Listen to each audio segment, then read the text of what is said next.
Hello people, welcome back to the Just Joe Football Show and the new weekly show, The Final Word. As you can see, we don't have a representative tonight from the Leeds That podcast, but instead we've gone to the OGs of the YouTube game, All Leeds TV, and of course the legend that is Chris. Chris, how you doing, mate?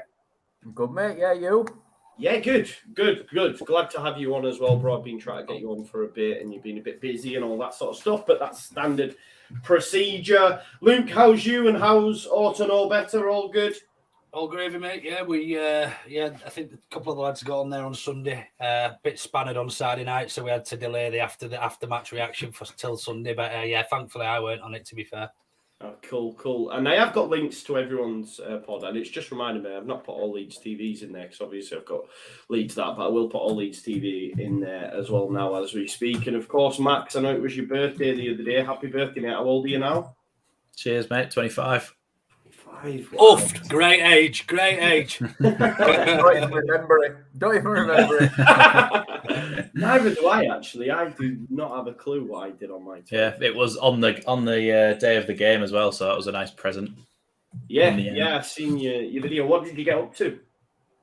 Just went away to like Cheshire and stuff, and Very posh. you know that Harry Potter thing in the forest somewhere around there. I'm a Harry Potter fan. I don't know about this, but we'll talk about that off air, bro. It's not cool to be a Harry Potter fan, I don't think. We'll keep that off air. You got a nice present though, didn't you? Let's have a look. Share it. It's really nice. I'm a fan of it. I feel like it's going to split opinion. Signed. Oh no! Yeah. Hey, does it split opinion, Chris? It's that big. It's nice. I like it. Nice. I like it. Yeah, it is nice. Villa Martin says, Joe still alive after being killed by Cage. You know, I popped in Cage's stream earlier on and he was talking, and I know he hates Cooper, and I like Cooper, so I said, where's the Cooper love? But he said he wasn't at fault, though, but we couldn't do this in characters, Villa. If I had a chat with Cage, Cooper was actually the best of the centre back of the back four for me at the weekend, but that's for another day. Plus he scored, so there you go. But we're going to talk obviously on the final word, get the final word basically on the last game that we've just played, which of course was our great comeback, our 4-3 win at Ellen Road against Bournemouth, which means we've now won 2 on the bounce, 6 from 6. I don't think any of us would have predicted that before these run of games, maybe 3 at a chance against Bournemouth. But as it turns out, we've got 6 from Liverpool and Bournemouth. The title on the video was like, what's next? And what I mean by that is I'm not saying Jesse's going to go anywhere. That's not going to happen now for me. He has now got himself time. I think even if he'd have got beat by Liverpool, he'd have got time. But had he have been beat by Bournemouth, there might have been a conversation. But now with only 1 league game left till the World Cup, the fact that we're now going to go to January, the club, I think, will back him. I think we will get a centre-forward. I think we will get a left-back. And that means for me now, Jesse is in for the long haul. Whether I agree with that, it's a different story. And that's what I want to talk about now when I say what's next. Because, Chris, for me, yes, we won the game. Yes, there's positives from that. 2 wins in 2, 3 points, etc. But for me, I thought the performance, especially in the first half, was brutal, and the defending again was brutal, and I put a lot of that down to the system that they're being asked to play. What are your thoughts, mate, on the game and obviously what comes next for Leeds? Yeah, I said very similar, mate. I think it was yesterday I put something out on All Leeds TV, and it was that, let's be honest, Bournemouth could have been long gone in that first half, long gone, out of sight, and you know, coming back to win 4-3, it's a great day. Do you know what I mean? It's a great day for the fans. We love that kind of action. You know, we get to be first on match of the day because it's been an absolute screamer of a game. But it papers over the cracks of being 3-1 down at home to Bournemouth in the first place a little bit for me. Some of it defensively this season, not just Saturday, is defenders making, and well, everyone making silly mistakes. Rodrigo can't pass a ball 3 yards and tends to set up their attacks for them, but some of it is the system as well. We're so narrow, and that ball diagonally over the top to the spare man for the other team. It happens game in, game out, and that's down to the system for me. And it's something Jesse has to address. He has to address it. And do you know what, Chris? Just further on that, like a lot of people will say to me, on my videos. It's the players, man. Cooper, he shouldn't even be in the side. It's League One, all that sort of stuff. Same rhetoric, and that's fine if you agree. It is what it is. But do you think personnel changes that, unless you just had pacier centre-backs in, I guess? I think we do need more pace in Yeah. the defence, without a shadow of a doubt. But I don't think it necessarily solves that issue, because it doesn't solve all the issues anyway. Because you just watch when the opposition team break us down and they get the ball in their defence. It's one ball. It's one ball. They play it all the time, and it completely opens us up. And that, for me, isn't down to the players. Sometimes it is, player out of position, stuff like that, of course. But not continuously.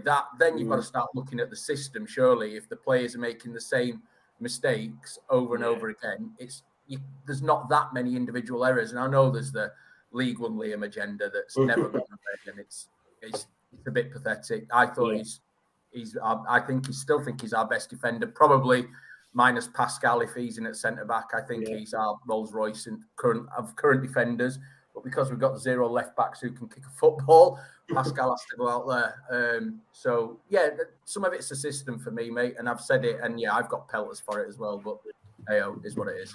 It is what it is. And Max, there is something in there, because for me, that Tavernier goal, was it Tavernier? Yeah, the first goal was a carbon copy of the Leicester goal with Harvey Barnes. What's happening is they switch it over one side, all the defenders go over towards the ball, and then the left wing back or the left wing just says, I'm going to stick out here. Just freeze. It's almost as if Jesse Marsh hasn't been watching my tactics videos, isn't it? But I genuinely did say in the Liverpool game, if Liverpool played well in that game, the way to get ours was to switch the play diagonally. And there's always an extra man out there. But for me, it's not it's not as if his entire system is wrong. There's just one key aspect of it where we just get absolutely battered on the counter-attack. And that could be fixed, because most teams, when they're pushing fullbacks up the pitch, they have one fullback go and one fullback stay, and then he will almost like slot into a 3 at the back. So if there is a long ball that goes over the top, they can all go out and push over to that. But for me, he's left a lot of the time. We're left with just 2 centre backs, and it goes all the way over everybody.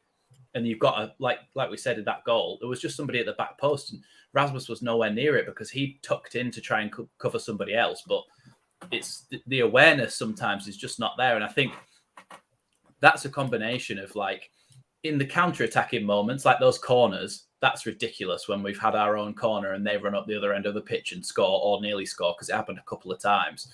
But there's other moments where I think it's also defensive awareness of our actual players sometimes, not just checking the shoulder and thinking, oh shit, there's a man at the back post and going out to him. Like sometimes we just, because the exact same thing happened against Liverpool for Salah's goal. A cross came in and then it didn't go to anyone, but when Robertson then clipped it back in, and by that time, Rasmus had just left Salah on his own in the box. So it's players switching off. I think it's a combination. But for me, what you were saying as well about Jesse staying now is that if we can cut out individual mistakes from players and we sign a striker and a left back, which we're all crying out for, you can then say, if it's still going wrong, it's solely on Jesse then. It's solely on Jesse and his tactics. So for me, that's why people get frustrated at the board, because you always want to provide a manager with everything that he needs, all the tools he needs to do the job.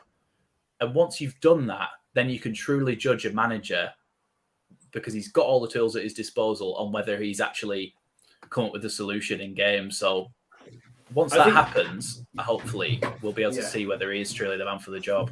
And I think that's a very, very fair assessment. I think you both give blinding like answers, I guess. But I agree with you in that respect. Like, he was, in a sense, hamstrung from the beginning due to the board, not giving him that striker. And maybe if we had someone who could find the back of the net, then chances that fell to Bamford, they find the back of the net, we win more games. We beat Arsenal, for example. So there is something in that. And I guess we will see just whether or not the board will stump up the cash in January. But I think they will.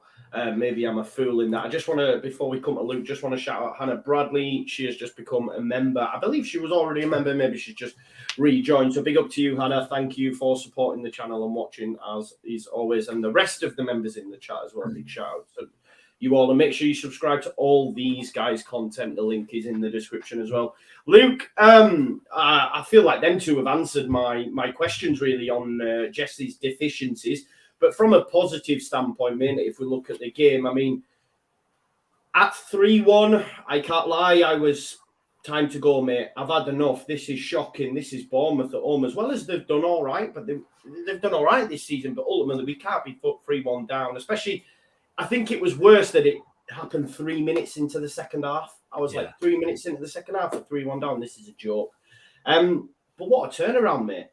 Yeah, I mean, unbelievable. It's the stuff that you're a football fan for, isn't it? You know, and it's the ups and downs. And look, 3-1, I was similar, Joe. I was like, look,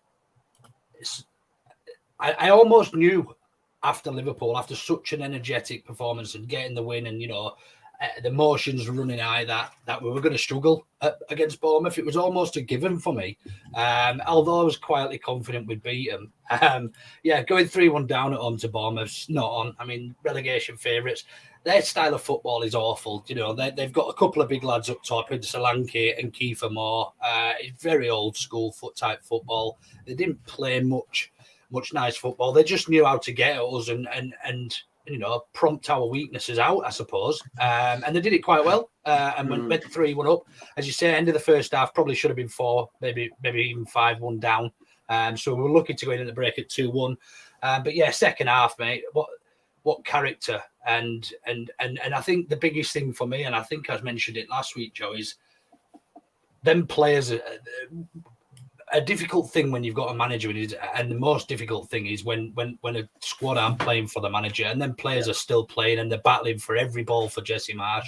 You know, they still believe in his, you know, in his style, in his philosophies and things, and they battled to the end, and they got the just deserved. You know, I think we, on the balance of things, that second half, we probably did deserve to win the game. I think. No, I'm not sure if we deserve to win it. I think, I don't know if I agree, but listen, I think we scored 4 goals. I mean, you know, it is what it is. I thought we played well in the first minute. Yeah. As well as the second half. I did have confidence that Rodrigo would find the back of the net. That's something anyway, because if Pat was on, I'd have been so nervous, like willing it into the net. Come on, Patrick. Who, by the way, has injured himself taking a penalty in training. Yeah, you couldn't write it, could you? No. Did you notice he said taking a penalty, not scoring one? Yeah. Man. I don't know how much I'm allowed to say on this, but it could be massive rumours, and I'm not going to say where it's come from, but I've heard there's been a fallout between him and Jesse Marsch. I don't know if anyone else has heard that. I've heard the same, mate. I've heard the same. Oh, I haven't heard that. So there you go, exclusives. It might not be. It might absolutely be bullshit. Please don't start calling me names. I've heard alleged, isn't it? It's allegedly. Yeah, what I've heard is there's been some of the more senior players. A few of them have had a few home truths apparently told at them from Jesse, and apparently a couple of them don't like it. That's all I've heard. Bamford is one of them. But again, it could just be vicious rumours doing the circuit, as often happens with Leeds United. But never.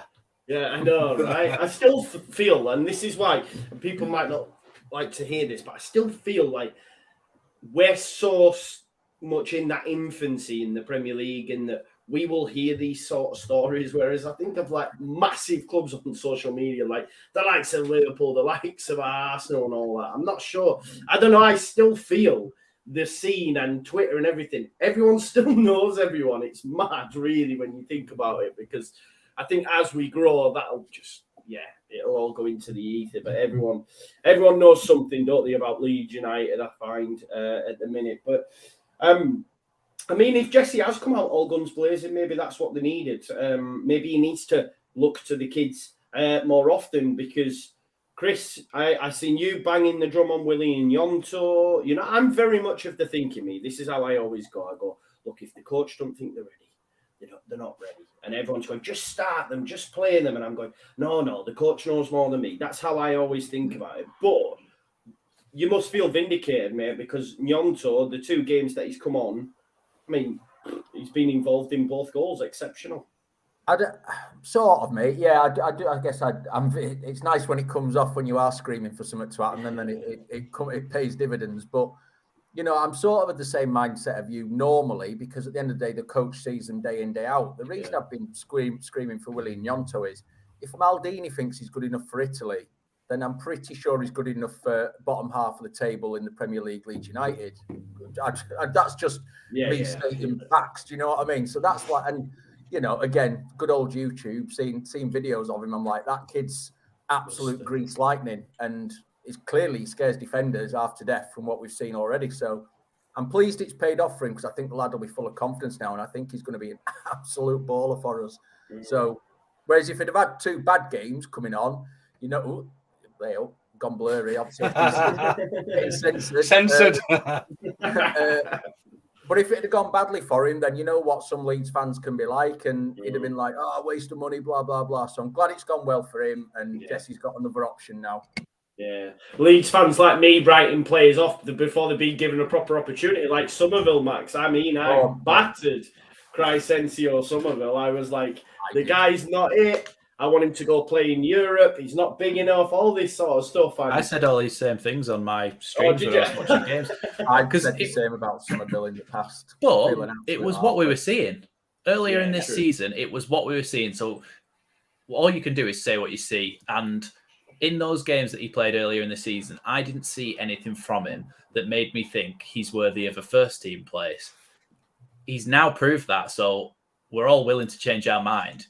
And the thing is, as well, we're obviously all wanting the best for these players. It's not as if any of us actually want them to do badly. And for the most part, we want to be proved wrong when we have opinions against players or managers or whatever, because we want our club to do well. But he's done really, really well. Obviously, I felt a bit sorry for him. His first goal for Leeds was the consolation against Fulham, and everyone was like, shouldn't have even bothered. But then when he scored the winner against Liverpool, and now the winner against Bournemouth as well, he's really starting to come into his own. It's not just the goals as well, it's the way he's actually playing. He picks the ball up, he turns his man, he drives with the ball into the opposition half and gets us up the field. And I think that's something that we didn't have last season. It's something that we've got in Brendan Aronson. He likes to grab the ball and just take it by the scruff of the neck and take it up the pitch into the opposition half. And I think Gnonto did that as well, really, really well, in Somerville. So we've got players now who get the ball and will just drive with it with no fear. So for me, Somerville's now proved that he's got it in him to do it in the Premier League. He's done it against Liverpool most of all, but he's also done it against Bournemouth as well. But and Somerville's the only person who can knock Gnonto off his feet as well, isn't he? It's brilliant. And it looks like them two are forming a really good relationship as well when you see them doing the dances and that. I'm not sure how I feel about that. It gives me Lingard vibes, but it is what it is, it is what it is. But Luke, obviously, considering Gnonto's impressive performances, Somerville, does Harrison start the next game for you, or would you be looking to play them either side of Aronson? Great question, and it's one that I've been having a lot of conversation around in various group chats and stuff. And for me, Jack Harrison's been one of our worst players in the last few games. I think he's been poor. I think he's looked lost. I think he's looked out of touch. He's not looked confident. He's given the ball away. I thought he was our worst player by a country mile on at the weekend. He was just trying the Hollywood pass every time and losing possession in decent areas of the pitch and in dangerous areas of the pitch as well. I also think he puts Christensen under a lot of pressure because he doesn't get back. It just doesn't work hard enough for me. The young lads are high energy, they want to impress. They're working really, really hard. So I absolutely probably would drop Jack Harrison and I would actually start Somerville and Gnonto, and even obviously we're not going to be seeing Sinisterra till after the World Cup, but even he's got to earn his place back for me. Yeah, and Hannah makes a good. Sorry, mate, just to say, but Hannah makes a good point as well. Just like Jesse seems to keep playing him out on the right. He even played him out on the right when Cine was in as well, and that's not his natural position. So maybe that's not ideal for him either. But it is crazy to think when Newcastle were willing to pay money for him, and now we're probably saying, I don't know if he starts. Yeah. What were you going to say, Max? I was just going to say it's crazy that we say that he's not working hard enough now, because I mention this quite often, but in the Championship, there was a time when Jack Harrison would have the entire left side of the pitch to himself, and there would be no left back, and Harrison would be up and down the wing. So, but sometimes, as much as players are, we talk about confidence players with people like Bamford all the time. Once he gets a couple of goals, he'll be all right and he'll start scoring again. There's also the sort of opposite effect where sometimes somebody just needs the weight taken off the shoulders and say, right, you're not playing this game or you're not starting this game. Some players are like, oh, thank God I can have a bit of a break and try and get the head back on it as well. Sometimes players need to be dropped just to have that little bit of, there's no pressure on his shoulders this week. And then maybe if he comes off the bench, he's feeling like there's not as much on his shoulders. He's just too predictable, Max, for me, with him on the right, because he's so one-footed, isn't he? Yeah, and one-footed. It's just obvious what he's trying to do every time. And even when it's almost so easy to read where he's going to try and pass the ball because of how we set up and what he tries to do. It just doesn't work. It creates more pressure for us. I feel like Somerville is more of a versatile player and probably could have played on the right-hand side if Jack Harrison had played on the left. Because the thing is, with somebody who's so one-footed as Jack Harrison, if he can't cut inside, then you can't even get the ball in the box from the right-hand side. But if he's on the left, he's always got that option to just put it into the box, hasn't he? Whereas if he's on the right, he's always just trying to cut inside and shoot or cross it in, and that's so easy to read out because the body position of the defender just sends him onto his right foot, and he's got nothing in there, and that's why I kept giving the ball away as well. So one thing I've noticed with Jack is when you can tell when he's playing confidently because he's looking up a lot. When he's low on confidence and he's not playing well, his eyes are fixated on his feet. And if you watch him next time he plays, you'll notice if he just literally stares at his own feet, and you can tell he's going to have a shite game from it. Yeah, I'm just going to bring this up as well from James, who says sell him for 30 plus. And I think what I would say in response to this, and I don't know if you folks agree, just on Jack Harrison, there's always a key point in a director of football's position, and we'll talk about this, and they've spoke about making sure when you make these investments, you also sell at the right time, sell when they're hot, sell when their price is right. I would argue now, everyone's saying selling him to Newcastle, etc. Newcastle probably be top 4 come January. They've got one more game. They're already 3rd. They're not going to buy Jack Harrison in January. They're buying bigger than Jack Harrison because they might look at it and say, do you know what? We've got a chance of staying in Europe here. Jack Harrison's not the answer to Newcastle's problems. Also, they have any. You can't just sell a player every time they have bad form. Like no. You'll remember. I know this is on another level, but even Cristiano Ronaldo got booed by Real Madrid fans when he went through a goal drought at one point in his stage at Real Madrid. So like, it's ridiculous, isn't it, to just say, right, he's having a bad thing of form, just sell him. Because all of us, I don't think anybody was saying, oh, sell him when they wanted Newcastle, to sell him, he can go. I'm pretty sure everybody wanted to keep hold of him because they were like, well, he's scored 11 goals last season or whatever. He got a couple of assists. He's important to this team. So we can't just give up on our players and say, right, it's off to the charity shop with him. Yeah, no, I agree. Somebody goes through bad form. I've been shouting on how to solve a problem like Jack Harrison for a while, and that is to change his position. And it solves another issue for me as well. And I'd be trying Jack at left back. I think he could be really effective at left back in a Jesse Marsh system with the way the fullbacks are expected to pound on. I really would. I think Jack would be a great option there. Yes, he'd have to do some work defensively, but the other option is Junior Firpo. So let's be honest. Jack will have to work too hard to outdo him defensively. And it allows us to then move Pascal back into the middle, which is Pascal's best position. And he's probably, for me, our best centre-back. So out of the box a bit. I think there probably is... I think a lot of us have said that, and it's just like the fact that no manager's actually done it. But maybe it would be worth a try because, like Max said earlier, there was times under Bielsa that he literally would play the whole left side on his own, and not just attacking sense. He would play. Look at Newcastle last season. Was it last season or the season before? It was absolutely unbelievable, wasn't it? Yeah. It's interesting. I touched on the director of football. I want to have a chat about Victor as well. I want to have a chat about Victor Orta because obviously yesterday there was the video doing the rounds of him shushing the fans and then telling them sack the board because obviously it turns out he's been getting a lot of grief naturally in the stands and that, I understand it. If what he's saying about his phone number getting passed around and calls, that's just bang out of order. It's not something I would ever do. And if you're doing that, I think you're an absolute clown. What are you getting out of that? Like phoning someone and griefing them. I understand it in the ground though, and I think Victor probably understands that as well. But if you're getting it on a personal level towards your family and that's just not acceptable. But just on the reaction, I understand Victor. Victor, I actually like. Of the three amigos, let's say, Victor, I really like. I've met Angus on a personal level as well. Really nice guy. I just don't like the way he speaks in condescending tones, like we're all thick as pig shit in program notes. He's not like that in person. Genuinely, I've met him and he's a nice guy. Probably doesn't like me now if he's ever seen some of the stuff I've said. But that's fine. That's fine as well. But Victor is an emotional guy, so I sort of understand his reaction. I think what really, really got my back up, I did take it personal as a fan because I'm like, who are you telling to shut up?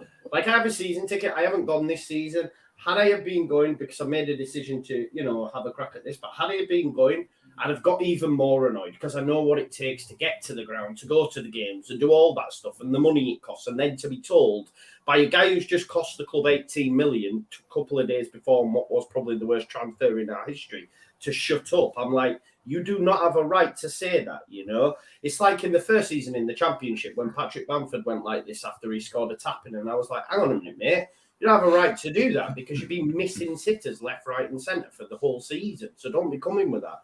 And I sort of take it personally. Now, others will be watching this thinking, Joey, what are you on about? But that's just me. I can only share my opinion. I think on top of, if that was an isolated issue, I'm not asked, but it's on top of, after the Liverpool result, Radrizzani chose to come out and tweet. It was like, look what, I told you so. And it was like, what you, like, take your phone away. Stop. Like, why do you even need to do that? And then obviously the condescending, I'll never forget Angus's comments pre the January window closing, and then Rodrigo Moreno getting a bus shoulder and we had to go out and buy someone anyway. And I just thought that serves you right, you bellend, for your comments. But it is what it is. But listen, that's my opinion. I see people in the chat saying they agree. Other ones say it's a two-way street. Accept it, take it, all that sort of stuff. So I just wanted to get, the lads' opinions, if indeed they don't mind giving it me. Luke, I'll come to you first of all. Obviously, you'd have been at the game, I think. No, I'm still injured, mate. I've just had my knee up on her. So Wolves on Wednesday's my first game back. I'm taking my boots and all just in case. I was going to say the way you were talking, then I thought you were getting a run out. No, look, I mixed emotions on this. Victor Orta. I mean, I'm gonna seclude it slightly away from Andrea Radrizzani because we're going to talk about Victor Orta. I think Rads is a tit with what he does online. Be all and end all of it. But Victor Orta, I feel slightly different about because I think, firstly, as you quite rightly say, nobody deserves to be getting like abuse when they finish work and when they go home and everything along those lines. It's pathetic, So on that level, I sort of get where he's coming from and I get the frustration. But what was completely out of order was the way he's gone about reacting to it. He's a director of football and he's shushed fans in front of him that probably had nothing to do with those calls. It was a sort of throw a blanket over everybody and go for it. Which was absolutely out of order, completely wrong. Then he's come out and made a public apology, which I respect completely. So look, did he deserve it? Probably, but does he deserve it to the level he got it? Absolutely not. No. Should he have done it? No. He's apologised. Everyone's human. We make mistakes. Get over it, sort of thing for me. That's pretty much it for me. Yeah, I agree with that. After the cold light here and having time to calm down, last night I nearly fired up the camera. I was ready to give all barrels, man. I was fuming. It was out of order, mate. It was, and look, he's in a position of responsibility, but that does not make him inhuman. He still has feelings, and he's gone the wrong way about it. But he's apologised. Look, what more can you ask? Chris, what are your thoughts on it, mate? Firstly, I agree with you both that anyone dishing out phone numbers and going at someone directly like that, then they deserve calling out and whatever actions. They deserve the finger to the lips and being screamed at because you don't play that game. It's very similar to how, you know, people come at us online sometimes, and I tend to bite back because I've done a bit of a victim myself, but I've gone back directly at that person rather than everyone. But so I sort of agree. I can sort of understand it. He just directed it at the wrong people at the wrong time. But there was something on the wider board that was tweeted out after that video came out, and it's by Rev Amol. I'm sure some people will have seen it. And it just sort of sums up our board, that it says, our board have developed a special habit of pissing us all off when we should be happy in recent times. You can't be invisible during the bad times, then crow at the top of your voice when it's good. And I think that's the issue for a lot of fans, is when things are going badly, they all just disappear into the woodwork. As soon as we get a win or something, then like Rads, he has a glass of Sauvignon Blanc or whatever he's drinking. It's a bit like a lunatic and just starts abusing everyone. So I understand the fans' frustration with the board. I can also sort of understand Victor's response, but he just directed it and he just sent it in the wrong direction for me. Like Luke said, he just blanket punished everyone for a few idiots. Yeah. And Max, you know, I just want to. Chris has made a fantastic point, and I think it's a wider thing. It's not so much Orta, because I have a lot of sympathy for him. I think he's been given a remit and an amount of cash. If he was given more cash, we'd have better players through the door. That's just my opinion, because he doesn't seem to miss. I know he's brought a lot of shite in, but a lot of the names we've been linked to, if you think about it, they're at top European clubs now, and you just think, if we'd have got them over the line, it'd be a different story. But Andrea Radrazani, just on what Chris said, after Fulham, nowhere to be seen, sacked the board, literally, as soon as the final whistle went at Liverpool, my man tweeted out like, "Oh, we're not rubbish last week, but we were.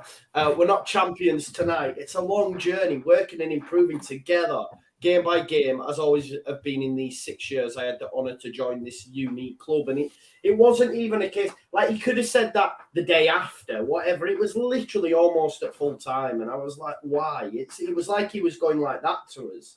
And it shouldn't be like that, man. Yeah, it's exactly what Chris was saying, though, about why they just visible when we win, but not when we lose and all this thing. And it's almost as if it's like, it's almost as if all three of them have main character syndrome, where they think it's about them. Yeah. And they'll go and like, Orta, we've seen it before in a positive way, which we all laughed at when he had his binoculars out at Derby and he was doing these sorts of antics and we were all laughing at it then. But then it's almost as if you've got to take the rough with the smooth. If that's his personality and that's what he's... people are saying he's not passionate, he's being silly or whatever, but I think he is just a very passionate man about football, and he's just...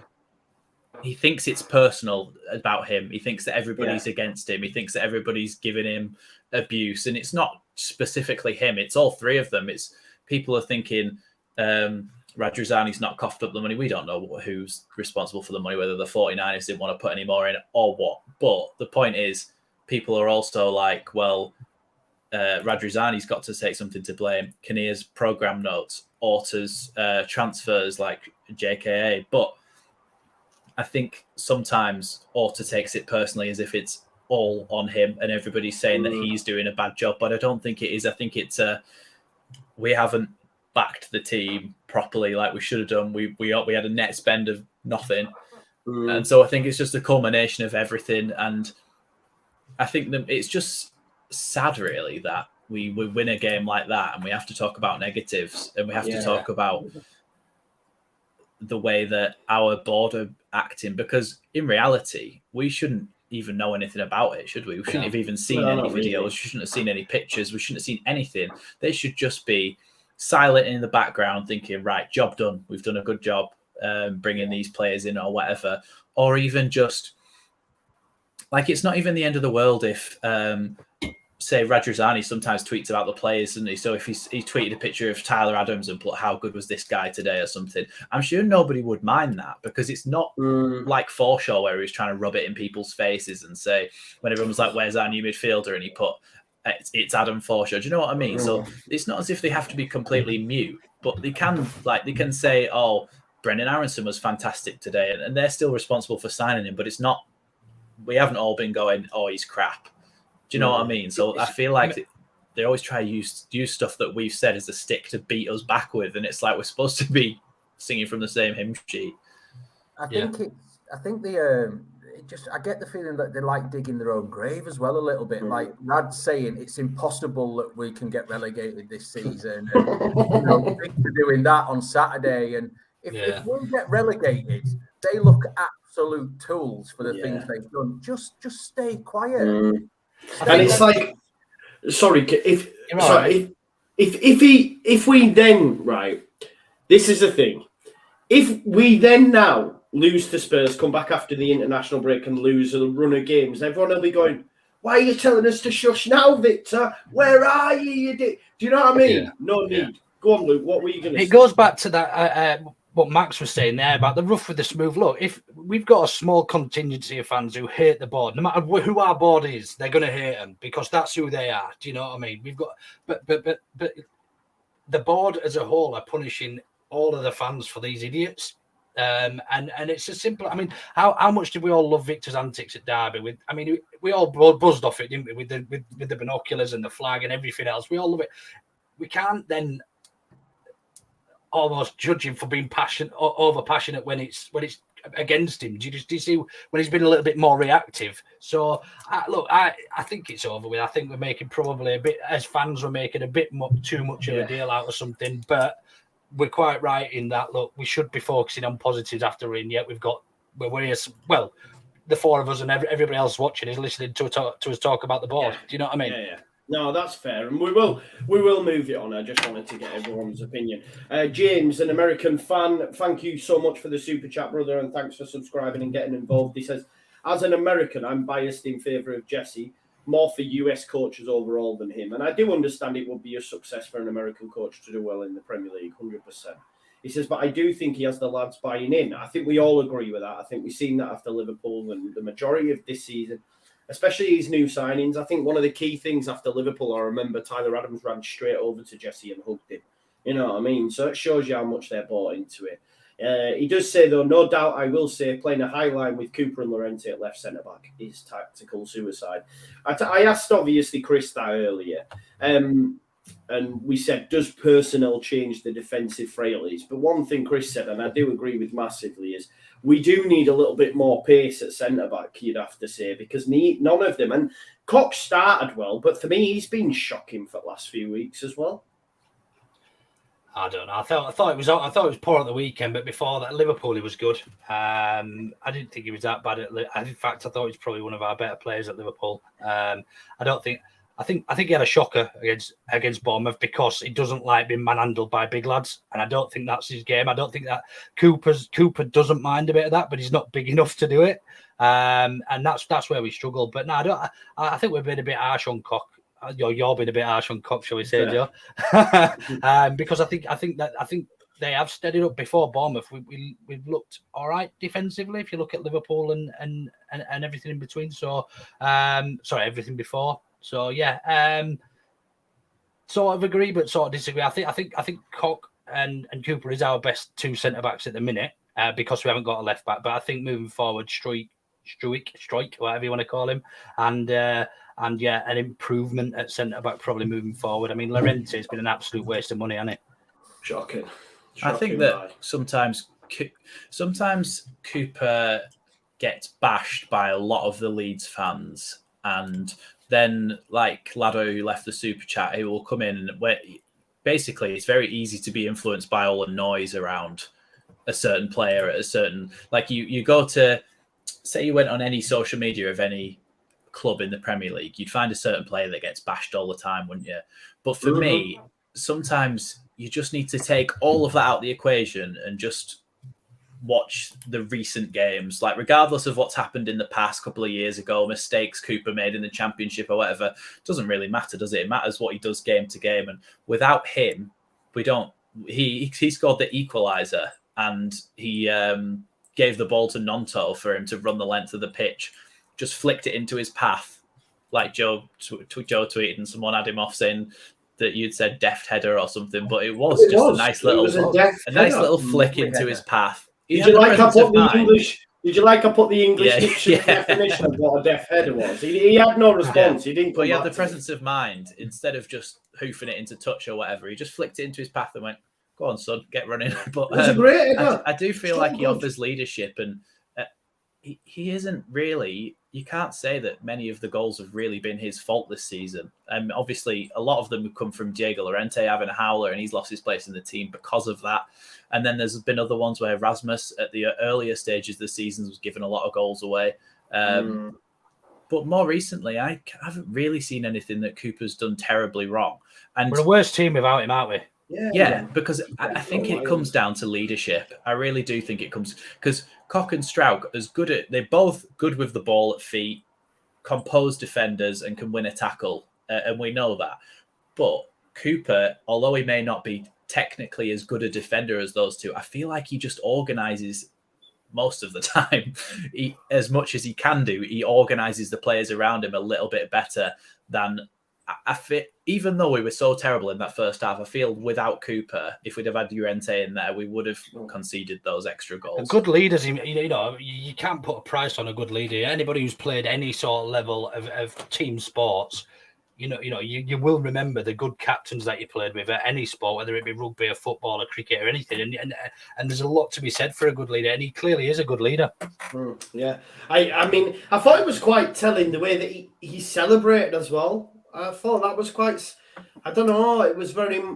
I don't know if he was annoyed that we were in that situation in the first place and all that sort of stuff. But there wasn't too much. It was just very much back down to business. But maybe that's that mentality that everybody's following Jesse. And Jesse said, I don't know how true it is, but he said he went in there at half time and said we can win this game. And for me, the biggest thing about what happened is, even though we were terrible in that first half, when we conceded that goal at the start of the second half, I don't think many teams would be able to do what we did in that second half, even against Bournemouth. I know Spurs did it, but they scored a third goal right after half time.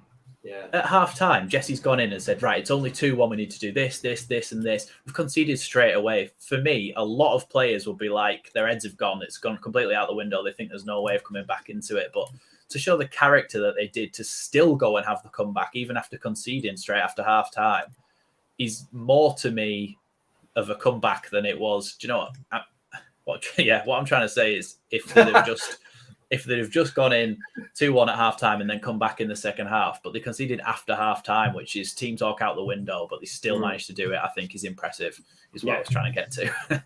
No, that's fair. Well done, Max. Got there in the end, mate. Got there in the end. Thank you, James, for the super chat who says Coops is fine, just not in that high level. I don't think Jesse is going to turn. That man is definitely not for turn. And it'll be interesting to see when January comes about, after the window, with players who he's gone for and what we look like. I'm actually quite excited for it. And like Max says right at the start, if it goes tits up after that point, then he's for the boot, isn't he? Because he has been let down by the board in terms of the personnel. In terms of the personnel that he's been given, and maybe if we did have a prolific striker, we wouldn't even be in. But listen, we're 12th. I mean, who'd have thought that? We're 12th. I can't believe we're 12, man. I mean, it's mental. It's mental. So I think, you know what, I've sort of resigned myself to this season because of where we are. We are going to go. Oh, is his camera gone? No, just 1 second. I need to close my window because it's swung open in the wind. So I didn't think you want my crotch on the screen whilst I'm trying to get the window. No, it's not that kind of stream, mate. No, it's not that kind. We've got a song about you, Max. Stop, man, stop.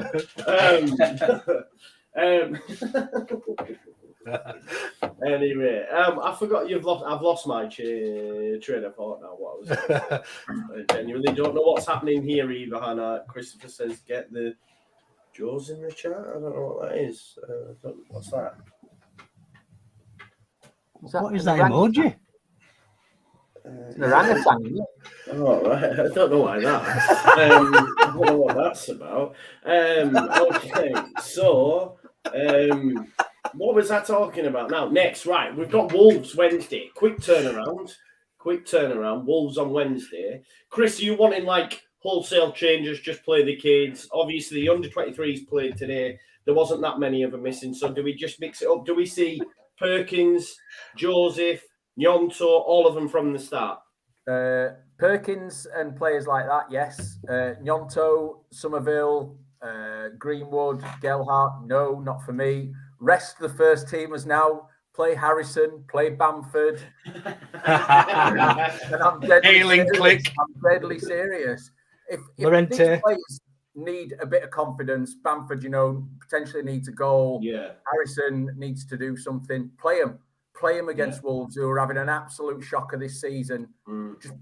Just rest these kids. And for me, little Jimmy, little Willie, and all the rest of them, they've earned a rest. Let them chill till next weekend, and then unleash them again against Spurs for me.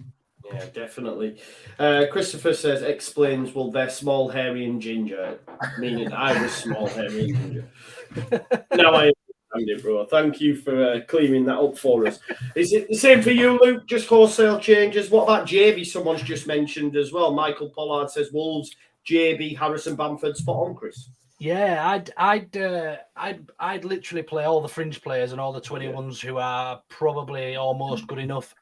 So I would pretty much wholesale a brand new starting 11 with Perkins, Joseph potentially. But I'd probably give people like Gelhardt time because he's not been getting the minutes. Ailing, Click, Llorente, all those Firpo, all the players who I want to keep a little bit warm should they be needed for Spurs are coming off the bench. That's a great shout as well, isn't it? I read a tweet earlier on as well to say that Click might have missed out on a World Cup spot as well, which pains me a little bit for him. A little bit sorry for him in that respect because I think he was promised minutes. But then again, he has been getting them sort of minutes, but not really making an impact except for Wolves. So you can't just carry passengers, can you? Really? So I don't know. Maybe we should have let him move on. It is what it is. Max, what about you? Are we expecting Rob Les in goal, maybe? And I think Luke's bang on. We need to see Gelhardt get some more minutes for sure. I think it could be Klaassen in goal, if he's not injured. Because that's fair. I just had a thought he might be injured, but they played today for the 21s against Newcastle, so it'd probably be maybe, Robles, won't it? Yeah, potentially. Because I was just thinking, it's not as if Robles needs the experience, is it? He's not as if he's like a young goalkeeper who needs minutes. Like for me, even though we've brought Robles in, I think he's more of a solid backup keeper if Meslier gets injured. So maybe, maybe him though, because of, like you said, if Klaassen's played today. But the other one for me, I think before the Liverpool game, I would have said, let's not swap everything out because. Sorry, before the Liverpool game, I would have said, let's not go into this Tottenham game. Like, there's no need to go into the Tottenham game full strength because they're going to batter us. But because we managed to beat Liverpool at Anfield, I feel like there's a potential there that we could win that one. So maybe we need to keep our. Is there a joke I'm missing? No. I don't know.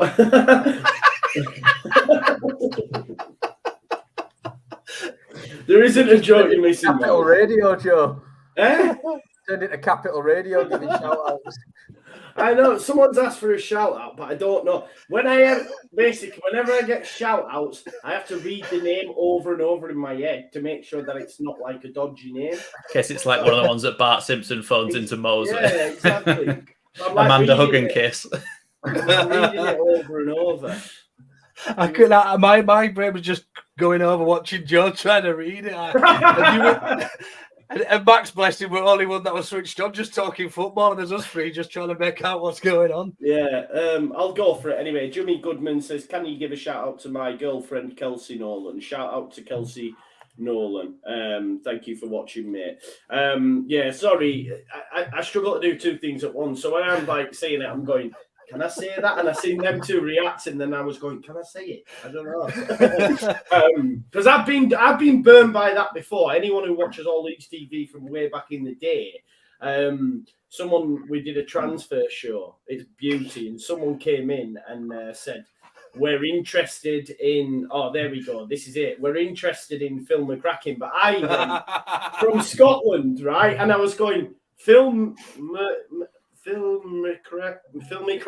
and then I didn't have a clue. I did not have a clue. Normally, you see, I blag it, and this time I just went no. Whereas I could have easily have gone, yeah, I've heard we're interested in him, because they put like striker from Scotland, Phil McCracken, and I just, I got it really, really wrong. But yeah, there you go. Big up to Kelsey Nolan anyway. And Mr. Doe, yeah, we know that one. I nearly said it there, but there you go. So wholesale changes for Wednesday then. I'm not sure, Luke, I come to you. Is it on TV anywhere in the world, bro? I usually get a list through on the morning, so just keep an eye on my tweets because I have a good feeling that it may be. But Carabao Cup's a bit dodgy, innit? Yeah, so they only picked you. Yeah, so... was it the last one we got? It sort of 20 minutes into the game, it all of a sudden started appearing. Yeah. LUTV, somebody just switched it on, I think, in the background. I remember, in fact, I pinged you, Joe, didn't I? Messaged you going, it's on now, mate, it's on, because you were just doing a chat show type sketch, weren't you? Chat show. I like that. This is a chat show. That was the film of cracking. Yeah, big shout. Any final words then, lads, on the Bournemouth one? Any words of wisdom as we look ahead to the last weekend of Premier League? But actually, I'll ask you this. Luke, are you excited for the World Cup? Absolutely not. No, really? No. Any reasons as to why? Just because of where it is? Just everything. Just that it's been just the amount of people that's been killed and just all the politics and shit involved with it, and the fact that we're breaking up the whole world's football season to affect it for money, basically. Well, no, that's fair. Chris, what about you? Are you the same? Will you be watching it? No, I'll be watching it. Probably. I mean, don't get me wrong, mate. If I've got naught to do, I might stick it on, but I won't be making an effort to watch it. England will be on dull to watch. I agree with Luke. It's been held in Qatar for all the wrong reasons. I hate the fact it's over when we should be enjoying our Premier League football and Leeds United the most over the winter period. It just stinks. It's all cash related. It's all brown envelopes, and it stinks to me. And I'm not going to be a Gary Neville and say, yeah, I'm going to tune in and then do streams on it and all the rest of it because I want to raise awareness. No, you don't. You want to take your cash, you absolute hypocrite. So no, not for me. I mean, I'll be doing it on my channel, but I'm not taking cash from Qatari or anything like that. So that's not what I heard, Mr. Brown Envelopes. All these super chats coming through in Saudi Arabian money. Imagine. Max, are you going to be watching it, pal? I feel like I can't now. Chris has said that. He'd be around my house. 1 o'clock on Monday, the first game is. Yeah, but unless we win it, and then obviously it's the best World Cup ever. Yeah. I'll be at work for most of the games, so I'll miss stuff. But I might try and keep up with the Leeds players that are at other nations and make some videos about how they're performing and stuff. And hopefully England do all right. But I just feel if we won that one, it would just feel a bit hollow, I think. If we won that World Cup. Not for me. We've won a World Cup. That's not hollow. I don't care where it is in the world. Maybe that's really, really bad of me. But I don't envisage this being a conversation we'll have to have with them. No, I think that's fair enough as well. And Michael says, please, mate, trust me, my USA men's national team shirt is on order. It will be here, and I will be supporting Adams and Aronson as well. Have you got the names on the back?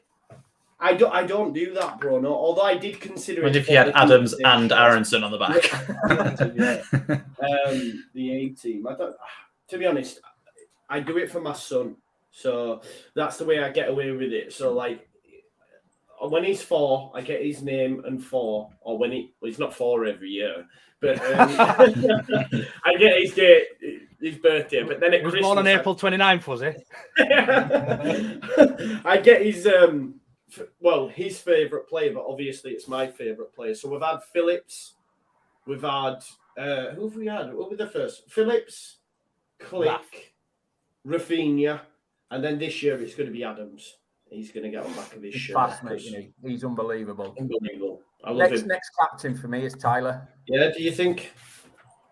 Yeah, I think so. He's got the potential, especially after that clip of him just going "fuck you." Yeah, I think the best thing was when Robertson tried to get hold of Aronson and he just ran straight over. Oh, and he was actually, like, last week you mentioned that, and I had a point, but we ended the show before. Just quickly, I think people were mentioning, and I think they mentioned it on the square ball and stuff, a bit of a nasty streak that he has.